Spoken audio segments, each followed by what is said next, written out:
At 2:47 a.m., the ground shuddered, yet no one noticed. No sirens, no warnings, no jet contrails slicing the night sky. Just silence and then collapse deep beneath the anti-Lebanon mountains. Hezbollah's most secure underground fortress simply ceased to exist, erased in seconds by an American bomber delivering a weapon built not to explode on the surface, but to drill into the Earth's very marrow before unleashing its fury. This wasn't a war, it wasn't even a battle. It was a statement. In an age where enemies vanish into tunnels, bunkers, and shadows, the United States had found a way to strike faster, quieter, and deeper than ever before. Today, we take you inside Operation Black Echo, the secret mission that redefined modern warfare and the weapon that turned an entire mountain into a tomb. Because in this new era of conflict, it's not about how big you fight. It's about how well you end it. Follow me. And before we begin, hit that subscribe button. You're going to want to see this through. It started with a whisper, just a fragment of intercepted chatter from a hidden corner of the internet. Then came the satellite images, small crates, hauled beneath camouflage nets in the Bekaa Valley night after night. Infrared surveillance caught convoys arriving at an obscure location, nestled deep in the anti-Lebanon range. This was no ordinary Hezbollah weapons depot. This was different. This was personal. On June 2, 2025, U.S. Central Command confirmed what intelligence officers feared. Hezbollah was preparing to launch a swarm of kamikaze drones, each packed with high explosives, against American oil tankers in the eastern Mediterranean. These weren't the clunky Iranian knockoffs from past years. They were new, smaller, faster, hardened against jamming, and controlled from a fortified bunker buried nearly 300 feet beneath solid rock. The threat wasn't hypothetical. Intel suggested a launch window within 10 days. The targets? Multiple U.S. flagged tankers scheduled to pass near Cyprus and Crete. A successful strike wouldn't just disrupt global supply, it would shatter American credibility in the region. By June 4th, the National Security Council was in crisis. Mode in Washington, CIA analysts laid out the facts. We're not just looking at a weapons depot, one officer warned. This is a nerve center, command, control, and drone warfare ops, all buried inside a mountain. A retired general at the table cut through the room's silence. We either bring that mountain down, or Hezbollah collapses our position. In the Mediterranean, ground forces were off the table. The terrain was too hostile, the tunnels certain to be rigged with booby traps, and no viable exit strategy. A conventional airstrike, worthless, the complex was built to survive. THEM triple-layered concrete insulated by natural stone, designed in the Soviet era to absorb blast waves. The mission required a strike so precise, so silent, and so final that no one inside would walk out, delivered without warning, without escalation, and without a single American boot on foreign soil. That night, the order came, activate the B-2 spirit. Operation Black Echo was born. Its name, a nod to the silence that would follow the mountain's collapse. No parades, no speeches, just one bomber, one bomb, one chance. From the sky, the target looked like nothing more than a barren stretch of limestone ridges on the Syrian-Lebanese border, dotted with scrub and absent from most maps. But buried inside was one of Hezbollah's most fortified command centers. Known to U.S. intelligence only as Site 72 Alpha, the B-2 Spirit's target, a command complex that had eluded destruction for years. For over 12 months, U.S. surveillance had been intermittent, but recent weeks brought clarity. American satellites detected subtle terrain shifts, ventilation shafts disguised as rock, nighttime heat signatures despite sub-zero air temperatures, faint electromagnetic pulses consistent with drone command uplinks. This was no crude hideout. It was engineered, Soviet Cold War blueprints fused with Iranian funding. Triple reinforced concrete walls, shock-absorbing blast doors, redundant power systems.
3 separate tunnel systems carved into the spine of the anti-Lebanon range. Inside, operators prepared to launch an attack that could alter the balance of power in the eastern Mediterranean. And to 47 a.m. would be the moment that balance shifted forever on the eastern slope. Every entrance was sealed behind massive sliding steel gates. Inside, analysts estimated more than 30 Hezbollah operatives, drone specialists, intelligence officers, and elite guards, all operating from a full command and control suite capable of directing multiple drone swarms stockpiled in its armories were dozens of Shade-type drones, each pre-programmed with GPS kill zones mapped out across the Mediterranean. Beneath it all lay a deep munitions chamber, buried under more than 200 feet of solid rock. What made Site 70 to Alpha so dangerous wasn't just its arsenal, it was its air of certainty. Hezbollah believed this fortress was untouchable. Hidden from Israeli jets, immune to artillery, and hardened against bunker-buster strikes, it was their crown jewel. A silent threat buried in the earth, daring anyone to try and touch it, but that confidence was their mistake. American war planners weren't simply studying maps, they were simulating the battlefield. They modeled terrain depth, tested explosive penetration patterns, mapped airflow through the tunnel networks, and fed satellite imagery into AI systems to identify structural weak points. By the time the plan was signed off, Site 70 to Alpha wasn't a mystery anymore, it was a blueprint waiting to be torn apart. This wasn't going to be a warning shot, it was going to be a message. The mountain Hezbollah trusted to shield them would become their tomb. If America had waited, would Hezbollah have struck first? Or was it the right call to eliminate them before they could move? Tell us in the comments below and stay with us, because what happened next was unlike anything seen in decades. At precisely 2:41 a.m. local time, the desert winds over eastern Lebanon were still, no sound, no movement. The stars hung motionless above the anti-Lebanon mountains, unaware that death was already on its final approach. 35,000 feet above, invisible to radar, a B-2 Spirit stealth bomber sliced through the night sky like a phantom.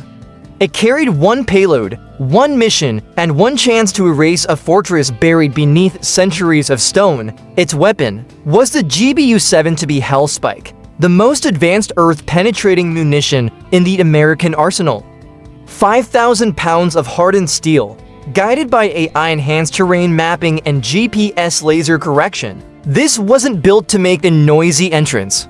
It was built to go deep, far beyond the reach of conventional bombs, and destroy from the inside out.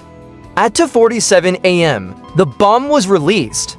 No whistle, no roar, it vanished into the cold night. Air like a ghost, the mountain slept, but only for a few more seconds. The GBU-70 struck the eastern slope, punching through nearly 280 feet of limestone and reinforced concrete.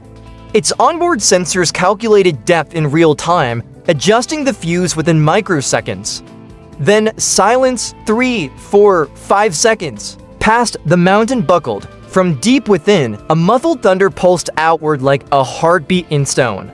Dust erupted from hidden cave mouths. Shockwaves tore through the tunnel system. Surveillance drones captured a chilling sight, ventilation shafts collapsing inward as the mountain imploded upon itself. No fireball, no blinding flash, just destruction from within. A crushing pressure wave ripped through every chamber, collapsing walls, shredding steel doors, and obliterating anything that breathed. In the munitions chamber, buried explosives ignited, creating a delayed secondary blast that shook the mountain again. Rock split, support beams gave way, steel twisted like foil. Inside, there was no escape, no hallway to run down, no ladder to climb, no surface to reach. The earth had simply swallowed them whole.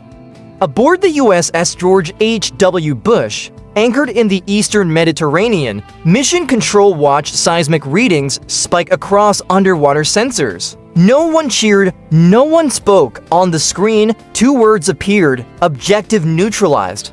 For Hezbollah's most secure command post, there would be no counterstrike, no evacuation, no last transmission. Every radio had gone silent. Site 70 to Alpha wasn't bombed, it wasn't shelled, it was erased. For America, it was proof of a doctrine reborn. Don't wait.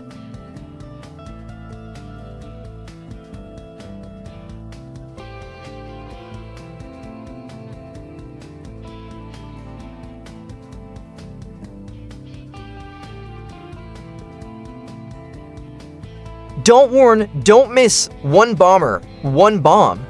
One mountain reduced to silence. But the story didn't end there. Not everything inside had died.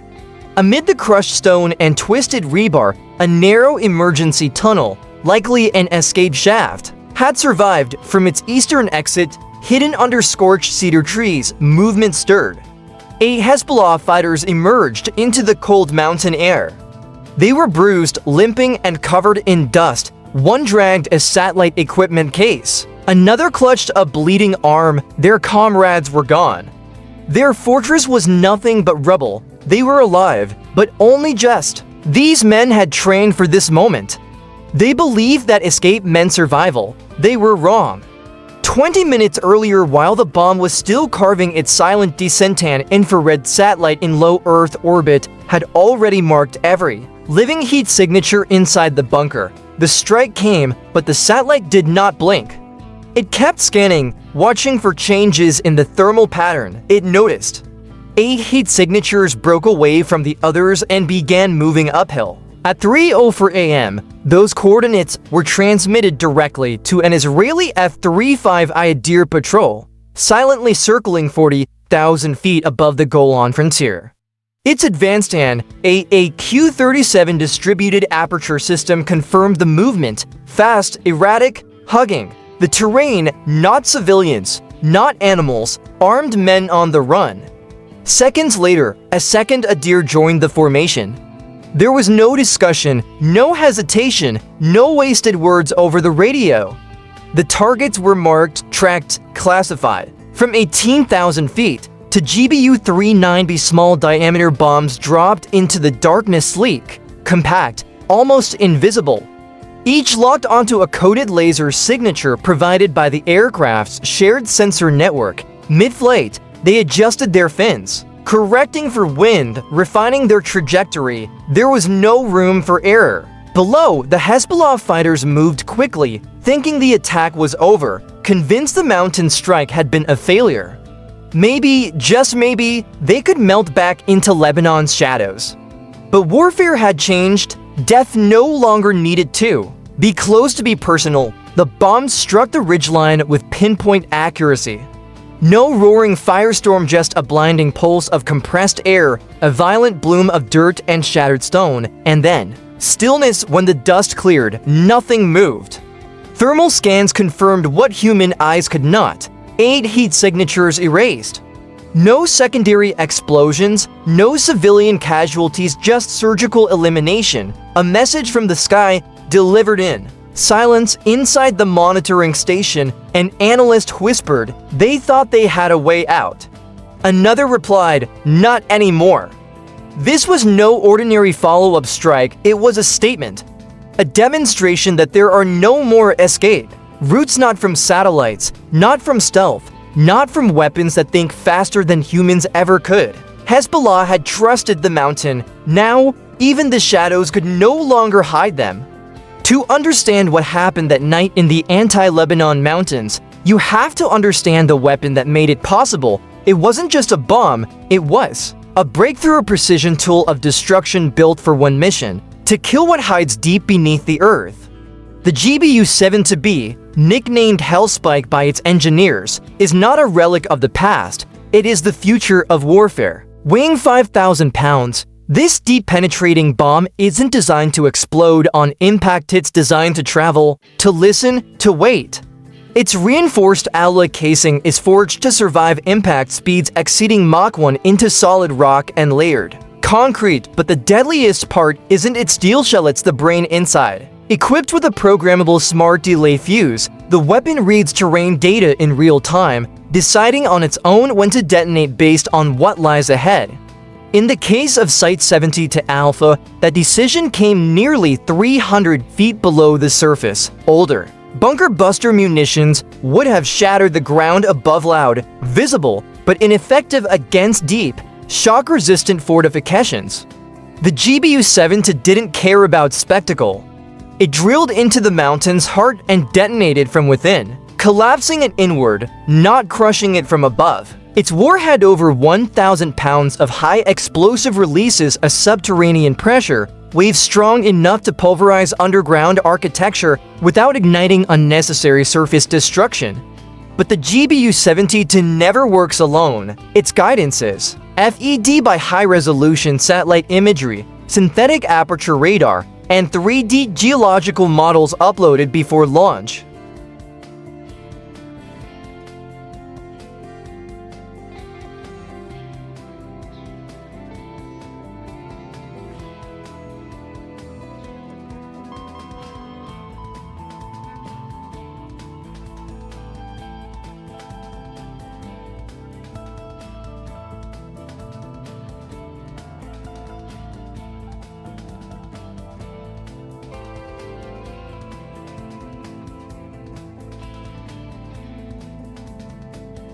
It doesn't guess, it calculates. When paired with stealth aircraft like the B-2 Spirit or the F-35I Adair, it becomes invisible, death arriving without warning, leaving nothing but silence. What sets it apart isn't just its engineering, it's its message: you can dig, you can bury, you can hide. We will find you and we will reach you. That night, America didn't just destroy a target. It unveiled a doctrine, a new era where technology replaces mass and speed replaces scale. Where one aircraft, one weapon, one decision can achieve what once required armies. To Hezbollah, the GBU-72 was a nightmare forged in steel. To the Pentagon, it was proof of concept. And to future adversaries, it was a warning. Watching from their own bunkers, the message was unmistakable: no mountain is deep enough. No fortress is safe enough. We're coming, and we know exactly where to strike. When the dust settled over the anti-Lebanon mountains, there was no press conference, no victory parade, no boots on the ground planting flags. There was only silence, and intentional, surgical silence, and the message that silence carried. America had just rewritten the rules of modern warfare with a single bomber, a single bomb, and a single strike. No nation stepped forward to claim responsibility. No radar tracked the launch. Hezbollah's communications went dark, and regional chatter froze in stunned disbelief. Their most secure installation, buried under hundreds of feet of rock, reinforced with steel, powered by overconfidence, was now nothing more than a tomb, and no one had seen it coming. This was not a mission for theatrics, not revenge. This was denial, denying safe havens, denying future attacks, denying the illusion that deep enough means safe enough. For years, terror networks believed that mountains were their shield. They built deep, plotted in the shadows, and trusted stone, concrete, and secrecy to protect them from American reach. For years, they may have been right, but not anymore. The United States hadn't just destroyed a bunker. It had revealed a doctrine born from the quiet shadow of a stealth bomber's wing, directed by satellite intelligence, artificial intelligence, and precision that does not miss. This is the new face of American power: agile, decisive, and traceable. Carrier groups no longer have to be parked off your coast to threaten you. Stealth aircraft no longer require fighter escorts. And bombs no longer detonate where they simply land. They detonate exactly where you thought no one could reach. The implications are clear. To those plotting in caves, in tunnels, or in the cover of foreign alliances, we're already watching. To those who think distance grants immunity, we've already closed the gap. And to those building the next Site 70 to Alpha, whether in the hills of Yemen, the jungles of Africa, or the deserts of Iran, understand this: you will have no time to run, no place to hide, and you will never hear the strike that ends it. In the end, the mountain did not fall because America used more force. It fell because America used smarter force. Force that moves in silence, thinks faster, and never waits for permission when danger is confirmed. That is the future of American warfighting: relentless, invisible, absolute.